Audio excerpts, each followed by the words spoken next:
Maggie Angel with the Duwamish River Community Coalition. Welcome once again to a new episode of Café con Leche. We actually are recording from a really nice setting. I wish y'all could see what we were looking at, but we're in the Duwamish Valley. And with me, we have two special guests. In the room, we have once again our famous Jamie Hearn. Welcome, Jamie, once again to our podcast. Hi, everyone. Hi. And we also have Christian, who is working in the Clean Air Program in DRCC. So, hi, Christian. Welcome. Hi. Thanks for having me. Yeah, of course. So today you'll be hearing a little more about what we are working in clean air, but also Jamie will be guiding this podcast today as she is our expert on the topic. Thanks, Maggie. So, Christian, can you talk a little bit about what the air situation looks like in the Duwamish Valley and why some of sort of the kind of problems that we have here are unique to this community? Sure. Yeah, I mean, it really depends on who you ask. I think if you're asking my personal opinion, we have some pretty compromised air quality, and I think that there are a lot of reasons. There's a lot of different sources, actually. I think they all kind of culminate in a few very specific reasons as to why they exist here. But we have a lot of economic activity that's leveraged in this space because of zoning and regulations, right? And our proximity to a deep water port and Seattle's only river, right? The Duwamish River. So that makes us a really sort of natural industrial hub, right? And so this area around us is part of the larger organization that's the Northwest Seaport Alliance that includes the Port of Seattle and the Port of Tacoma, and that includes all of the drayage truck traffic that comes taking those shipping containers that you see in the port on the backs of trucks and to and from all the various warehouses and distribution centers, like in the South Puget Sound. Think like Auburn, Renton, where all those like sort of like big box retail places are, and just, like IKEA and Amazon, all that sort of stuff. Everything you buy on the internet, everything that all comes through a port, right? And we're right next to one. So that's just constant traffic, trains, planes, automobiles. We have 2 airports next to us, 2 freeways. So that's why we have such terrible air quality. It doesn't help being in a valley.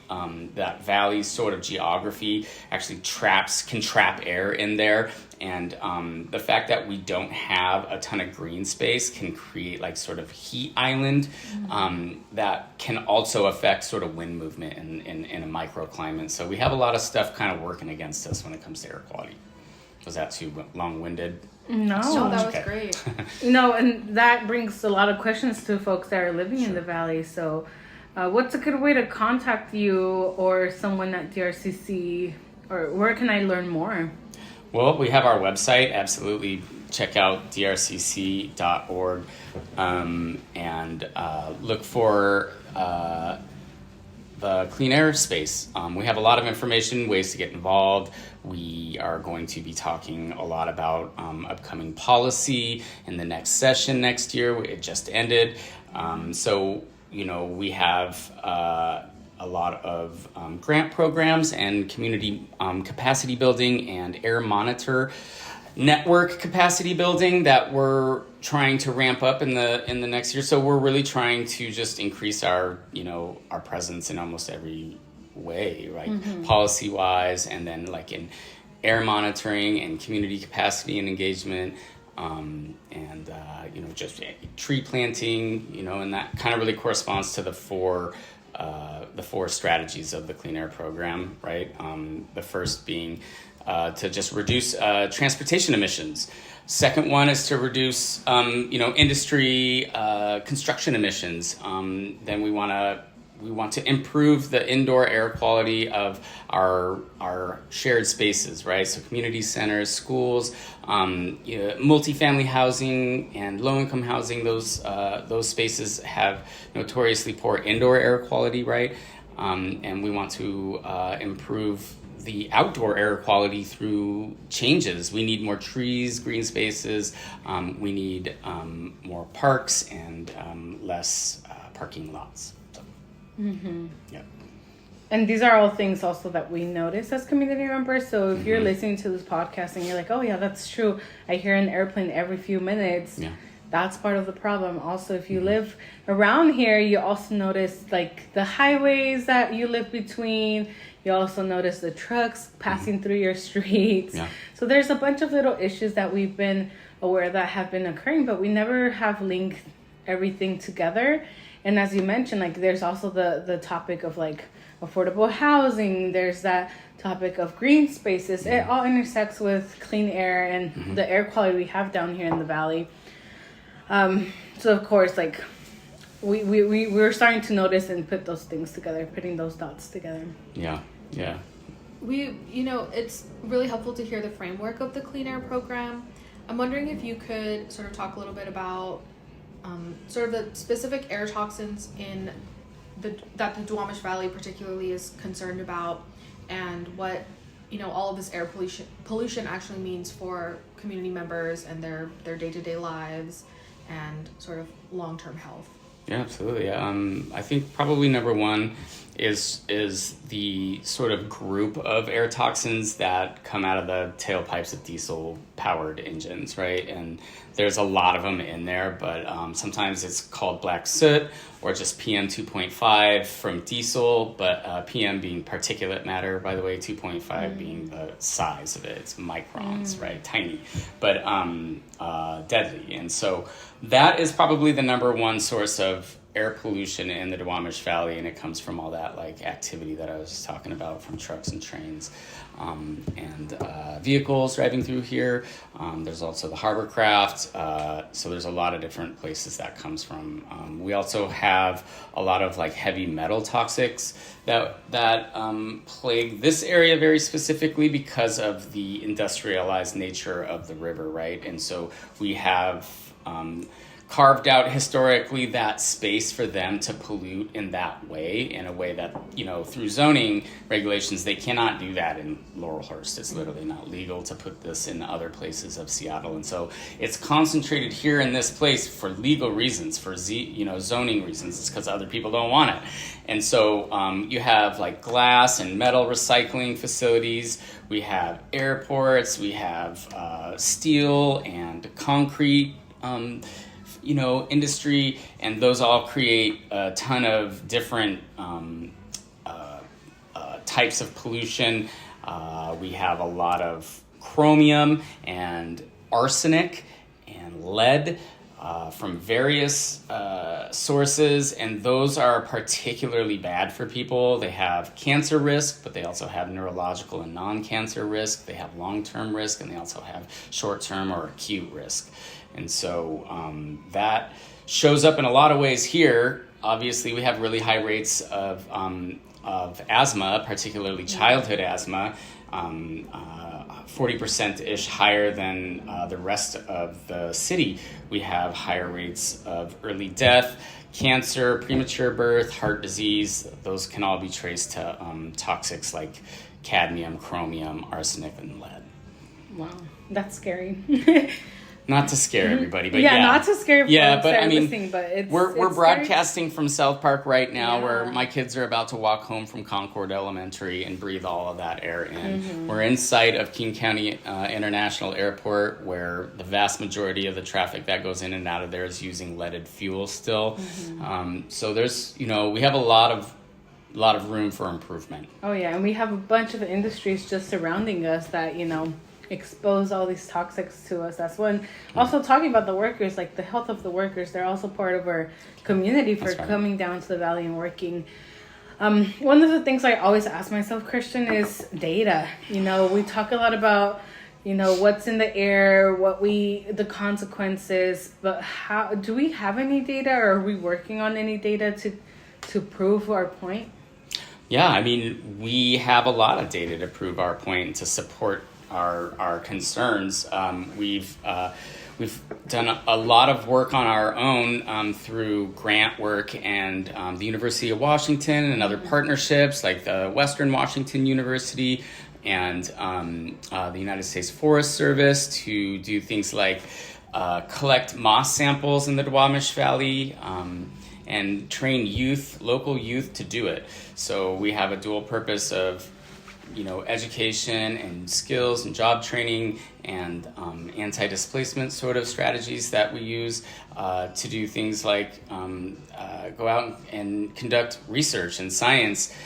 We use moss particularly because they don't have roots, right? They grow on things, and they collect all their stuff from the air, all the nutrients and all the water they need. They collect from the air, like an air plant, if you've ever had. And so that's why it's really good to use when you're trying to find out what's in the air, right? Is because that's the only thing that they have to draw upon, and so it's all accumulating in moss. It's that's like a sponge, right? Mm-hmm, right, and not a ton eats it as well, right? So it's a really good snapshot of what's happening right at that time and place.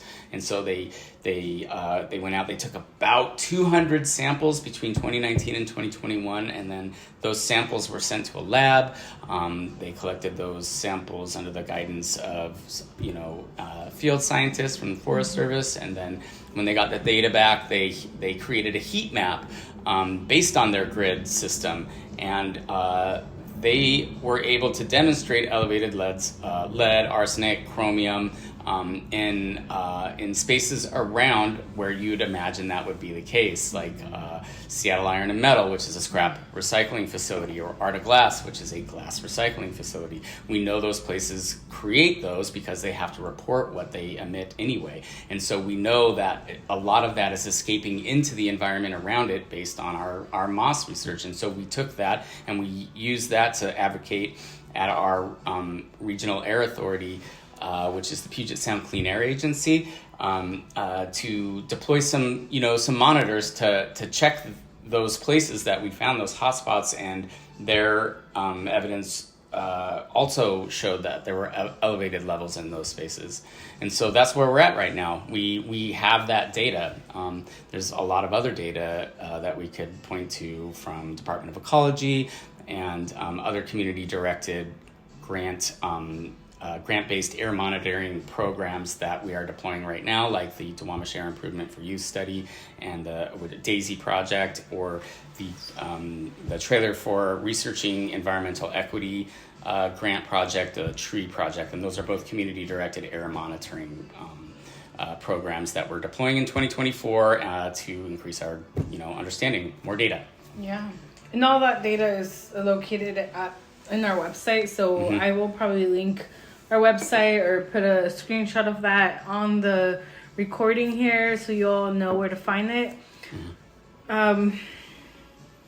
Christian, we have a lot of youth in the Duwamish Valley. Why do you think it's so important to have youth involved in studies like this? I think the moss is a really sort of cool project that it had a lot of partners, but it also was really community-centered, really youth-centered, and I'm wondering if you could talk about why that's so significant for our community.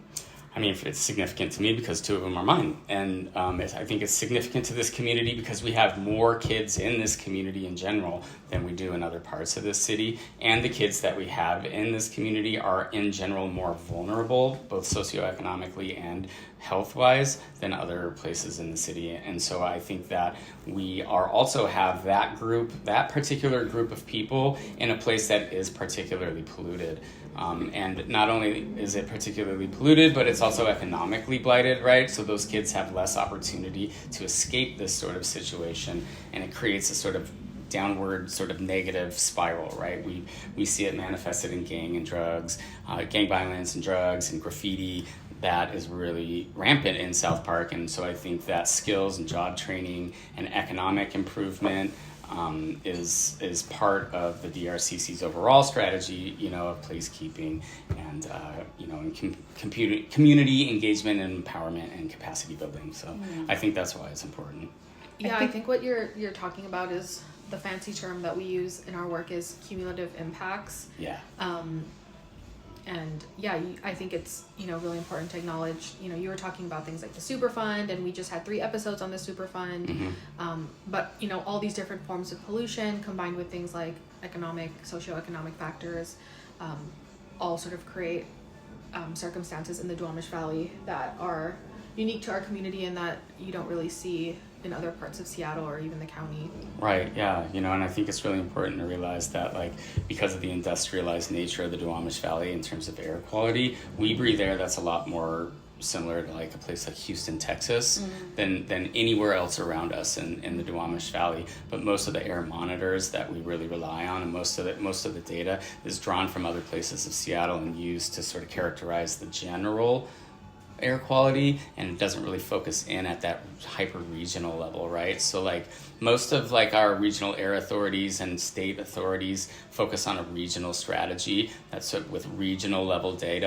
and the regional level of confidence you can have at that data, which is far less than if you scale in, right? Zoom into a very particular part of that map or part of that geography, and then take really localized data with a robust monitoring network. You'd find that like that generalized sort of air quality impression that we're given isn't really accurate if you zoom in.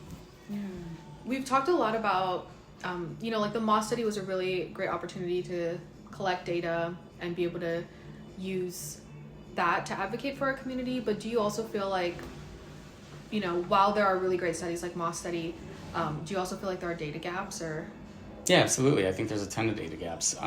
Most of the information that we have on heavy metals and air toxics in the region are based on small-scale air monitoring studies that lasted maybe 3 weeks to 3 months, right? And something interesting is that when we get reporting data from like Puget Sound Clean Air Agency on diesel emissions, right, we don't even see the data until they have 3 total years of data, a longitudinal study that they can show us, right? But all of the information that they can show us on stuff like other air toxics are based on really short-term studies with less advanced or technology and equipment than they have deployed at like say Beacon Hill, where they can do speciation, right? So for instance, we don't really know how much chromium 6 is available in the region for us to accumulate and get us sick, because they don't have an air monitor that can really measure chromium 6 anywhere near where it's being emitted in the Duwamish Valley, for instance. And, for I think some of the reasons that you had brought up earlier about like the unique geographic characteristics of being in a valley, can you talk a little bit more about why, the air quality looks a lot different in Beacon Hill than it does in the Duwamish Valley? Like, yeah, why is it such an issue to have consistent monitoring in a place like Beacon Hill but not in the Duwamish Valley? Well, where would you go to fly a kite? Up on a hill, right? Because that's where the wind is. You know what I mean? There's no airflow down here, and so it gets trapped in here. It's like when you look at like old timey pictures of LA with the smog all over it, it's because it's in the valley. Because heavy things settle down, right? And so like heavy stuff, like heavy metals, soot, smoke, wildfire, when it comes flowing over here, it gets stuck in the valley for longer than it does on top of Beacon Hill, because they get exposed to wind, that offshore flow. It's why things grow up there too, different things, because they have different conditions. Yeah. Geography matters, geography matters. And the first rule of geography is that everything is connected to everything else, but the closer you get to it, the more connected it likely is. And that's also true of pollution, right? Like the closer we are to pollution, the more likely we're being exposed to pollution. And it's just common sense. And so all we need to do is monitor to prove that, and just getting that to happen has been the struggle so far, at least at my time at the DRCC. Yeah. So we've talked about a lot of really heavy topics. True. Next episode, we're going to be talking about some legislation called CURB, or the Cumulative Impacts Reduction Bill. And that's a really great project that we've worked on with some of our partners at Front and Centered, and so we're not going to get into that today because we'll have an entire episode next week about that.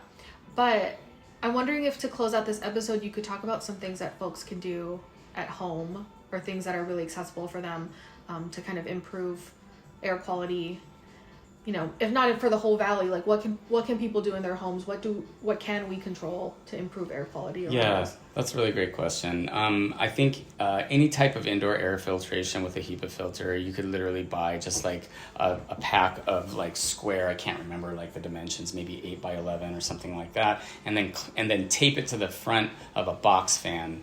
Right, and then you have a HEPA filter, and it's demonstrated to be almost as effective or as effective as anything that's available commercially for hundreds of dollars. Right, but making sure that you're dusting your home. If you live in a place like I do where there is a lot of outdoor air pollution, the quality of your windows and the way that you heat your home is really important. As you saw, I have a wood stove, which is terrible, right? And I have a gas furnace downstairs because this house is super old. And that's really typical of these places with poor air quality, right? So, I mean, if I could snap my fingers and move to electric, and if I could redo all the windows, that's what I would do. But short of that, I try to have a lot of plants in my home, and I try to have air filters, and I try to dust. But you can also go to our website and check on the DAISY program. They have a lot of great tips for indoor air quality there. That's a major part of our strategy 3. Indoor air quality is a huge deal. Right? Obviously, don't smoke inside. Obviously, those sources of burning anything indoors are going to be really bad for you. All right. Well, thank you, Christian, for your time and for sharing a little bit about your work and how to keep our homes with better quality inside and outside. If there's nothing else, then I think that would be it for this podcast. So once again, we will link websites and contact info. If you have any questions, comments, feel free to let us know. We are pretty active on Facebook, Instagram, so feel free to share this and share with folks that probably don't even know about the Duwamish Valley or just folks that are interested. But other than that, we will see you